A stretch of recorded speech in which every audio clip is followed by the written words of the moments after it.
What's up everyone, this is Nishi from MST.TV here. In today's video we are doing another Market Watch episode. So now that Chaos Impact is officially out, we have a somewhat clearer idea of what we can expect from this set in terms of prices of cards. We're also going to take a look at some of the other cards whose prices have been fluctuating on the market recently so that you guys are as up to date as possible with your card prices. A lot of my predictions from previous videos have actually been pretty accurate. So if you haven't taken a look at my previous Yu-Gi-Oh! Investment Ideas video, I would definitely recommend doing so. I'll be putting a link to that video in the description down below. So I know a bunch of you guys are probably looking forward to seeing the winner of our first giveaway. Our first giveaway winner is It's Only Anime. I will be reaching out to you sometime later today to get your information so that I can get the card mailed out to you as soon as possible. Anyways, so I've read all of you guys' comments and everyone kind of wants like different things, right? So for today's video, we are going to be giving away an LOB Exodia head. Now this isn't like a first edition version or anything. Oh, that glare's kind of bad. There you go, you guys can see it there. This isn't a first edition version. I'm definitely too poor to afford one of those for even myself, but it is an original head of Exodia. It has a tiny bit of whiting like on the back of the card, but I definitely say it's like near mint or better. It looks really good in a sleeve. It's definitely a really cool card for sure. So yeah, if you guys want to be entered in this giveaway, make sure that you guys thumbs up this video, be subscribed to MST.TV, and leave a comment down below. Specifically in this one, let me know what you guys' favorite card is that I talked about in this video and why, and I'll be announcing the winner in our next video. But yeah, let's get started on today's Market Watch episode. Alright, so let's start off by going through some of the cards from the new set Chaos Impact. So Unchained Cards took up like literally half the slots of secret rares, and fortunately or unfortunately depending on who you are, they aren't particularly expensive. So John Moore from House of Champs did a video discussing each of the case ratios for the cards, and from the looks of it, Abomination's Prison is one of the cards that's short printed in the set.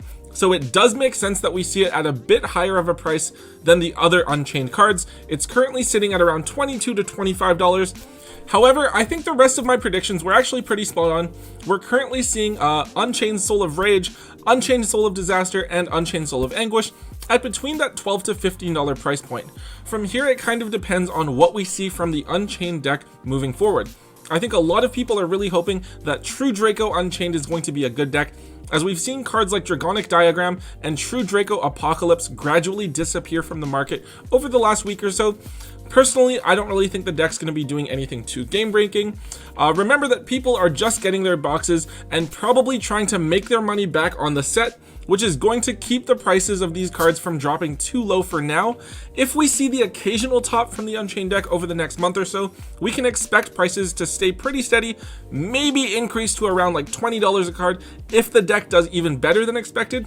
However, if the deck completely flops, doesn't really top anything, then I would expect the prices of each of these cards to settle down a little bit lower to around the $10 mark as more and more people open up product and need to move the cards that they pull. Okay, so let's take a look at the other secret rares in this set. So for whatever reason, Salamangreat Pyro Phoenix is like a $20 card still, which honestly seems kind of crazy to me, probably just because the set's so new though. I mean, it is totally possible that I am missing something with this card. My friend Jesse actually told me about a card in Chaos Impact, Salamangreat Transcendence, which would allow you to blow up your opponent's board during their turn. But I don't know if that's a strategy that's going to see much competitive play and justify Salamangreat Pyro Phoenix being like a $20 card. However, he is a much better Yu-Gi-Oh player than I am, so maybe he's onto something. Let me know in the comments down below. Starleech Seyfert is the other secret rare that is apparently short printed. Tombox really wants this card, so I guess that's kind of sad for him. I managed to get him a copy for like 20 bucks, so that's fine. When we first found out this card was short printed, it jumped up a little bit in price, right? It was like 20 to 25, jumped up to $30, but the price corrected itself really quickly, and the card is back to around the $23 mark. I think that between $15 to $20 is a pretty reasonable price to pay for this card. Personally, I'm not expecting Dragon Link to be doing anything too competitive. I think that with Nibiru running around everywhere, and the fact that Dragon Link's ending boards are like a bit less scary because they lost Agripane, if the deck wasn't topping competitive events before, I don't really think that it's going to start doing so now. Marincess Blue Tang is the most pricey card in the set. It's kind of like the money card or the chase card. Outside of the prismatic secret rares, obviously, it's currently sitting at around $35. I know that there's a lot of people that are really big on this deck talking about how it's going to be the next big thing. However, my thing is, I don't think its time is quite here yet. I think that we need to see the current meta decks like Thunder Dragon and Orcus phased out completely before we have a chance to see Marincess dominate the format. And the last card here is Firewall Dragon Dark Fluid, which is currently at around $10. This isn't too bad. I mean, it is the cover card, so there's always going to be some sort of demand or value in it. I don't think it's going to see meta play yet, so I'm expecting its price to drop to around $5. However, at the $5 price point, I would be definitely trying to grab a few copies, since I believe that the deck can see play in the @Ignister archetype when Ignition Assault comes out next year. So yeah, nothing that I would be going out of my way to grab yet, but if you can like slowly grab them over the next little while, I think it's a pretty decent card to grab for cheap and then hold on to. Alright, so onto some of the ultra rares from this set. So 2 ultras in Chaos Impact are apparently short printed, those being IP Masquerena and Striker Dragon. So IP Masquerena is a really solid generic Link 2 monster, so I don't think anyone should be that surprised that it was short printed. Anyways, we are currently seeing it sit at around $28. So if the card really is as hard to pull as people think it is, and it's as good as people think it is, I could actually definitely see this card jumping up to like $35, maybe $40, approaching the price of something like Borreload Savage Dragon. Realistically though, I do see the card's price ending up staying steady at like $25, maybe dropping to like 15 or 20 if the card ends up being like overhyped and not really a competitive staple. Striker Dragon is the other short print, and as a rocket card, there's probably a lot of people that want to pick it up and play the card as well, which is definitely a factor as to why this card is a bit up there in terms of price. Just like with Seyfert though, I don't think the card should be bought at retail for now, because I don't think the deck is going to be particularly good. The card is like at $20, right? But I think it's gradually going to go down like to $5 to $10, just because like the deck isn't really going to see too much competitive success. However, if you are able to get cheap copies, I would definitely do so, because there is going to be a lot of demand for the card from casual players moving forward. Now, the other 2 monsters that I'm looking at here are because of their potential as like generic good extra deck monsters, right? Like Unchained Abomination is a potentially really strong Link 4 that can be made pretty easily. Just 2 monsters to summon it, including 1 Link monster.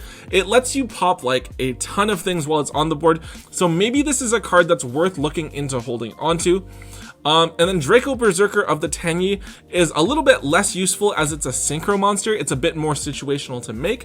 However, it is a level 8 generic synchro, and it can banish an opponent's monster without targeting, and then it gets like a mini Boral Sword Dragon type of effect that can help you push for game or like at least a lot of damage. But yeah, these are definitely cards that I wouldn't be sleeping on. I actually think that for this set, the ultra rares are like quite a bit better in terms of value or use than the secret rares, just in terms of like being able to use them in different decks and incorporate them into different strategies and their likelihood to retain value over time. Alright, so we finally got our TCG announcement for the new Shaddoll structure deck. It will be coming out on Valentine's Day weekend of 2020, which means that instead of spending Valentine's Day with my girlfriend, I will be spending it with my one true love, Construct. I'm obviously just kidding, but yeah, so with the new Shaddoll cards announced, we saw a bunch of people kind of freak out and buy copies of like these higher rarity Shaddoll cards. So Ultimate Rare Constructs, as probably the most iconic Shaddoll monster, are currently like $40, although I think it wasn't too much lower than that before, right? Before we were seeing a market price of between $30 and $35, so probably just those like few odd quantities that were bought off the market. Ulti Shekinaga is currently around $28, which is up from its previous market price of about $20. And then the most shocking one to me was Anoyatilis. Remember, this card wasn't reprinted in the Megatins of its year. It is now a $32 card, up from its previous market price of between $15 and $20.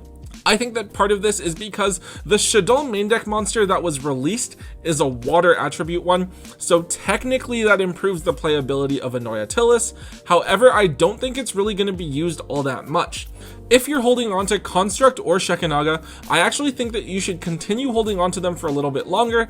I think that if we get a Light or Earth Shaddoll main deck monster announced, there is a very good chance that those cards will go up a bit higher in price, especially if they're really good. However, Anoyatilis is definitely a card that I would be letting go of as soon as possible, as I think it's the one that's most likely to return back down to its previous market price after the effects of this news have worn off.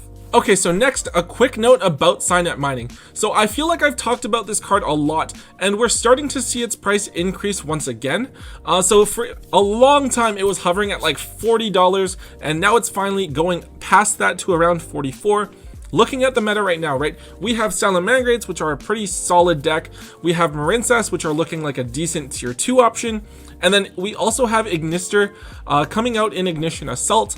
I don't know how competitive that archetype is going to be, but it is another Cyberse archetype that would greatly benefit from running Signup Mining. If we don't see Signup Mining reprinted soon, we are going to see the supply of this card really gradually like disappear from the market, and we're going to have a really expensive Surge card on our hands. I can't say for sure if this is something that you should be picking up right now. On one hand, so many decks want to use it, and we shouldn't have a reprint until next year, so it should go up in price, right? But on the other hand, just because of how in demand it is and how generic it is, like for all of those Cyberse archetypes, I think that Konami might try to find a way to reprint it in like an OTS pack or a subset or something. So it's something to be careful of. This is definitely something that you guys are going to have to invest in at your own risk.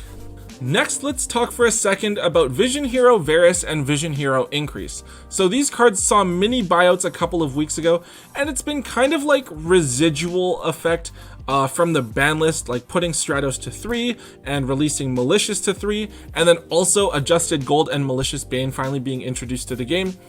These two cards work really well in Heroes, giving you access to summoning Vion and then getting its effect to dump Malicious into the graveyard. I don't know if these new cards and changes make Heroes a tier 1 or tier 1.5 deck. Probably not. However, hero cards always seem to end up spiking in value for one reason or another, just because they're such a popular archetype and so many people want to play the deck. If we get another good hero card announced, we can definitely expect these to be among the first cards to jump up in value, right? For now, I'd say that if you can grab them for around like $5 or so, that's a pretty good price to buy them and like hold on to them at, since they probably aren't going to see a reprint for quite a while. So I feel like every single time that I post an investment video, I end up talking about Artifact Sanctum. I don't know why, but around banlist time, when people aren't sure about what deck they're going to be playing, Sanctum drops in price down to around the $5 to $6 range. However, every time it does, it always seems to bounce back soon after. I think that the Artifact engine with Artifact Scythe is just going to be one of those side deck engines that's always going to continuously see play moving forward, because it's just so strong, right? Like against most decks, it literally tells your opponent you can't play the game for this turn. This card hasn't been reprinted in a couple of years, so it's probably due for one soon. However, I don't really know where exactly that's going to be. If you guys are able to pick up your set of Sanctums for around $20 to $25, I would probably do so, because I think the engine is just going to see a fair amount of play going forward. Like personally, I'm playing it in Thunder Dragons. Even if I hard draw the Scythe, right, I can proc it using the effect of Thunder Dragon Titan during my opponent's turn, which is still really strong. So it's not even a dead card to draw necessarily. Also, at the same time though, I would definitely be keeping my eye on Trap Trick. It's currently going at around $6 for an ultra rare copy or $10 for a secret rare. I actually think that this card is low-key gonna increase in price over the next couple of months. We're probably gonna see the ultras hit around like 10 to 12 and then the secrets hit $15 or so in about a month. This card is really useful because it gives decks access to like a trap card that's either a blowout or like the perfect form of removal, right? Like you can use it to grab Artifact Sanctum or a card like Eradicator Epidemic Virus, which is a blowout against certain decks, or you can grab a card like Heavy Storm Duster or Paleozoic Dynamiscus, which can be really helpful if you need to get rid of like a specific problem card. So yeah, this is definitely something I just kind of like thought of as something you guys should probably be trying to pick up while you can. So Fantasma is currently like the most expensive card in the meta right now. At first, I thought this card was going to drop in price after the ban list, since Widow Anchor is not really a relevant part of the meta anymore because it's limited.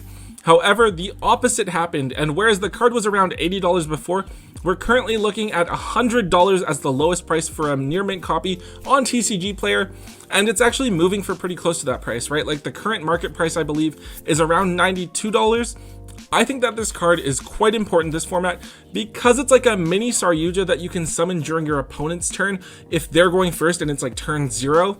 Nibiru is such an important card this format, right? It can blow out games, it can end turns completely, but if you can't get to Nibiru, then you're probably facing like a really uphill battle going second. Therefore, Fantasma is even more important than before because it can save you from losing the game by drawing into just the right cards, probably hand traps, to stop your opponent from setting up.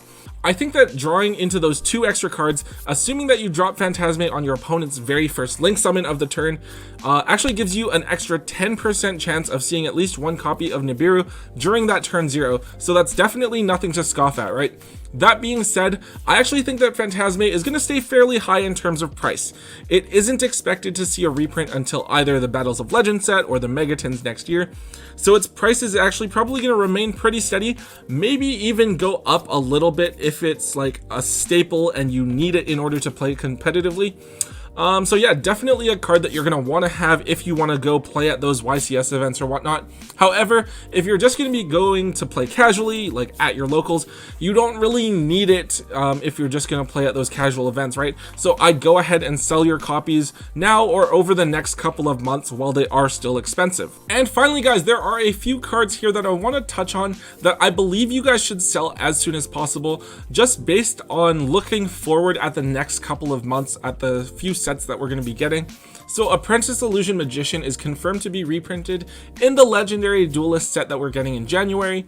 However, we're still looking at over $15 for a single copy of this card, even with the reprint from the Legendary Yugi decks. I think that a big part of why this card is so expensive is because a lot of people don't have access to it, right? As even with the reprint, only so many people opened copies of the deck, so there's only so many quantity available. A lot of people don't want to spend like that $40, $50, $60 just to get a single card. However, with it being reprinted in a side set, it's going to be a lot more accessible, so the card should naturally decline in value. And then looking at Mystic Fighters, Super Rejuvenation and Dark World Dealings were both reprinted in the Japanese version of the set, and I actually think it's very likely that they're going to be reprinted here again. So Super Rejuvenation is kind of an annoying card to find, right? It was banned a long time ago, and then we just got it back to 3 actually, but it hasn't been reprinted in between now and then, and a lot of copies are like old and damaged, so they're kind of hard to find. However, with a holo reprint in Mystic Fighters, this should make the card like a $1 card or something. Also, Dark World Dealings has always kind of been like a fairly expensive, like $3 common card. However, if it does get reprinted in Mystic Fighters because of the Generate deck, this means that all of those common and rare versions, and probably the supers as well, are going to drop in price, as the card will be a lot more accessible to a lot of players. So yeah, if you guys are holding on to any extra copies of any of these cards and they're just sitting around gathering dust, I would definitely be looking to move them as soon as possible while you still can get value for them. Alright guys, so that is it for this Market Watch episode. I'm gonna try to get around to posting these roughly every week, since there is still other content that I want to bring to all of you, and I don't want to flood your YouTube feed with like too many Market Watches. I know that MCole40 and House of Champs do post them pretty regularly. But yeah guys, please make sure that you've liked this video and subscribed to MST.TV so that you guys are entered in this video's giveaway, and of course be sure to leave me a comment down below on what cards you guys are looking to pick up that no one else is really looking at. And yeah, so guys, until next time, don't forget to hold on to your MST.TV.